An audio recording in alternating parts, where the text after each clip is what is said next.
Memory slips, forgetting a name, misplacing your keys. We've all been there, and most of the time it's just normal aging. But dementia is something very different, and here's the truth. Dementia is not a normal part of getting older. It's a medical condition that affects millions of people worldwide, and its numbers are climbing fast. Right now, more than 55 million people are living with dementia, and experts predict that that number could triple by 2050. That means almost every family will be touched by dementia in some way. You've probably seen this in the news. Celebrities like Bruce Willis have been diagnosed with frontotemporal dementia, a less common but devastating form of the disease. These stories remind us that dementia doesn't discriminate. It can affect anyone, regardless of fame, wealth, or background. The challenge is, dementia often begins with very subtle signs. Early changes are frequently brushed off as stress, fatigue, or just getting older. That's why many people don't realize it until it's already interfering with daily life in a big way. So in this episode, we're going to break down exactly what dementia is, the difference between normal memory lapses and true dementia, and the red flags you should never ignore.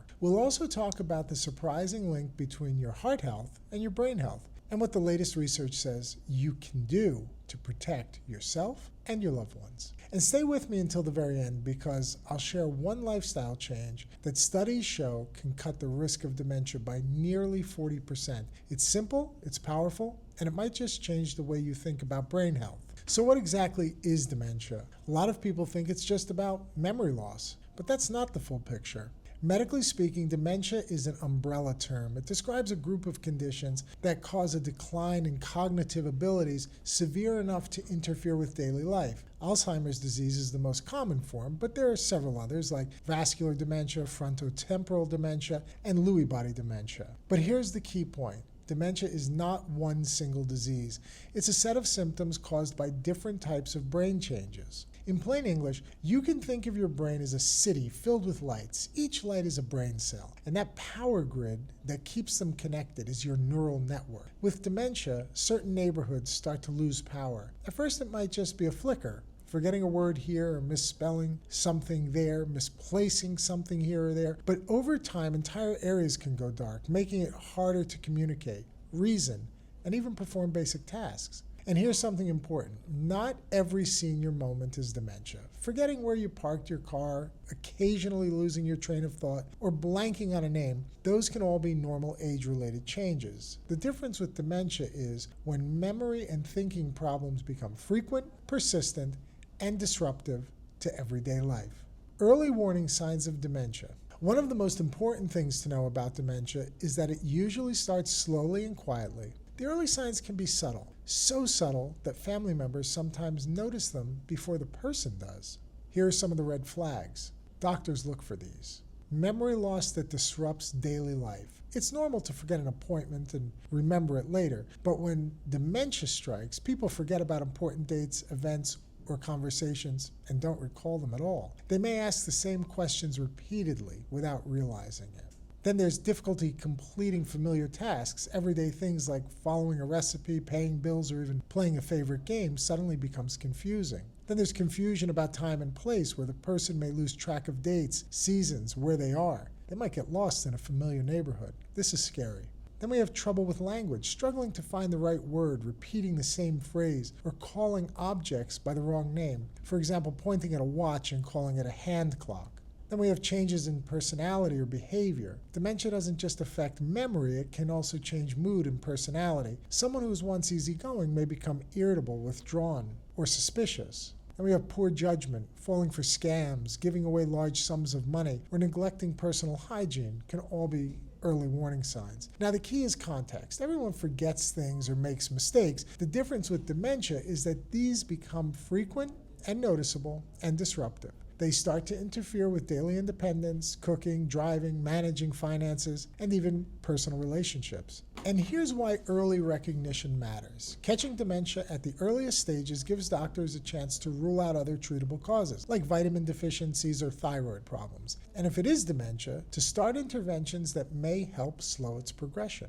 When most people hear the word dementia, they automatically think of Alzheimer's disease. And while Alzheimer's disease is the most common type, it's not the only one. In fact, understanding the different forms helps explain why dementia can look so different from one person to another.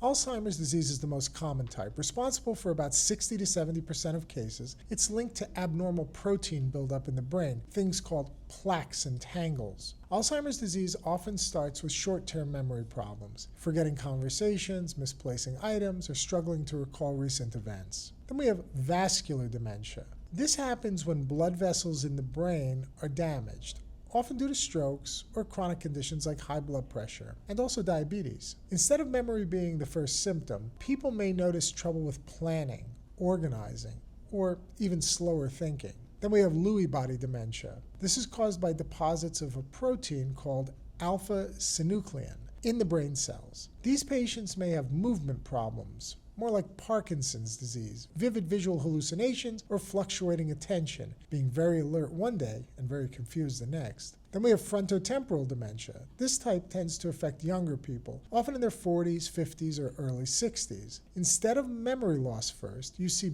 big changes in personality, judgment, and behavior. Someone may become impulsive, inappropriate, or unusually apathetic. This is the type Bruce Willis was diagnosed with, which has brought more public awareness to this condition. So while dementia is one umbrella term, the specific type matters. Each one affects the brain in a different way, and the symptoms, and even the best treatment approach, can vary widely. Now that we've talked about what dementia is and the different types, the next big question is, who's at risk? Some risk factors we can't change, but others are very much within our control. Number one is age. The single biggest risk factor. Dementia becomes more common after age 65, and the risk doubles about every 5 years after that. But remember, dementia is not an inevitable part of aging. Many people live into their 80s and 90s with very sharp minds. Number two is genetics. Certain genes can raise the risk. The most well-known gene is APOE4, but having that gene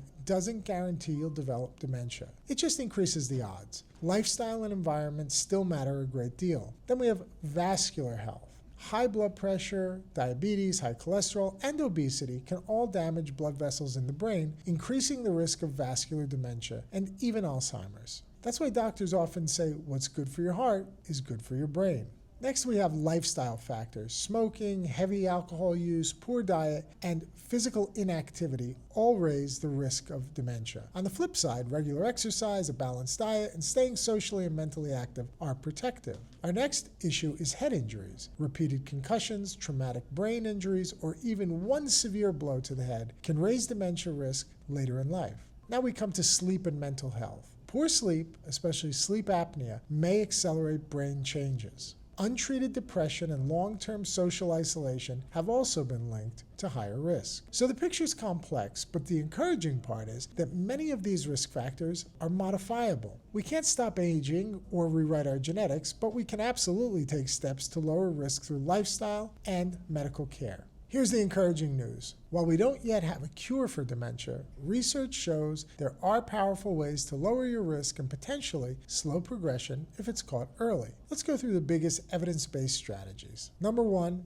is exercise. This is one of the strongest protective factors. Regular aerobic activity like brisk walking or cycling or swimming increases blood flow to the brain and supports new connections between brain cells. In fact, studies show that consistent physical activity can cut dementia risk by as much as 40%. That's one of the most powerful tools we have. Number two is a healthy diet. Diets like the Mediterranean or DASH diet are linked with lower dementia risk. These emphasize vegetables, fruits, whole grains, fish, nuts, and olive oil. Limiting processed foods, sugars, and trans fats also helps to protect the brain. Now we come to sleep hygiene. During deep sleep, the brain actually clears away toxic proteins, including beta amyloid, which is linked to Alzheimer's. Getting 7 to 9 hours of quality sleep per night is essential for long-term brain health. Number four is mental stimulation. Learning new skills, reading, doing puzzles, or even picking up a new language challenges the brain and builds what's called cognitive reserve. Think of it as giving your brain extra wiring and backup pathways to work around damage. Number five is social connection. Isolation and loneliness are major risk factors for dementia. Staying engaged with friends, family, or community, these activities keep the brain active in ways that solitary activities cannot. Number six, managing chronic conditions. Keeping blood pressure, cholesterol, and blood sugar under control isn't just about heart health, it directly protects the brain as well. So while we can't eliminate all risk, these strategies can dramatically tilt the odds in your favor. And the beauty is, these same habits also protect your heart, your mood, and your overall health. It's a win all across the board. So how do you know when it's time to get checked out? The truth is, not every memory slip means dementia, but there are certain red flags that doctors want you to take very seriously. Number one would be daily life disruption. If memory problems start interfering with normal activities like cooking, driving, paying bills, or keeping appointments, that's a signal to get evaluated. Number two, rapid changes. If confusion, forgetfulness, or personality shifts seem to be worsening quickly, don't wait. That's not typical aging. Number three, safety concerns. Getting lost in familiar places, leaving the stove on, forgetting medications, or struggling with judgment that puts somebody at risk, these are scary changes. Number four is behavioral and mood changes. Sudden withdrawal, irritability, or loss of interest in hobbies and social life may point to early cognitive decline.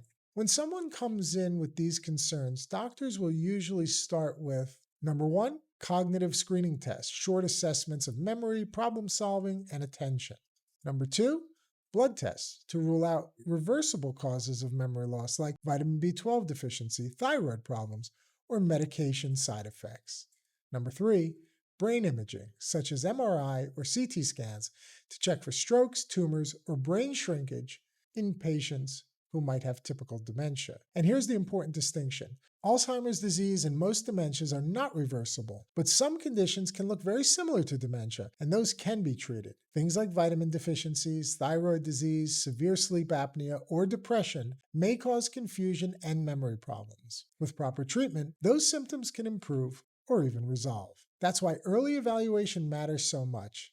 If it is dementia, getting support and treatment early makes a huge difference, and if it's something else, it may be completely reversible. Let's pull all of this together. Dementia is not just normal aging. It's a group of medical conditions that affect memory, thinking, and daily life. The early signs can be subtle, but things like memory loss that disrupts daily life, confusion about time and place, personality changes, and poor judgment are red flags you should never ignore. There are different types of dementia, including Alzheimer's disease, vascular dementia, Lewy body dementia, and frontotemporal dementia, each with its own unique symptoms. While we can't change our age or our genetics, we can lower our risk by focusing on lifestyle, regular exercise, healthy diet, quality sleep, social connection, and controlling conditions like high blood pressure and diabetes. Most dementias, unfortunately, are not reversible, but some conditions that mimic dementia are, and catching them early can make all the difference. The bottom line,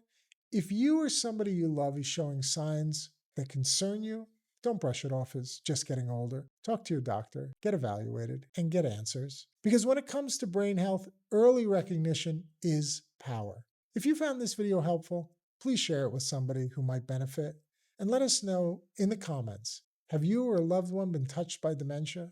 What was the first sign you noticed? And if you want to keep learning about ways to protect your long-term health, don't forget to subscribe and check out our other videos.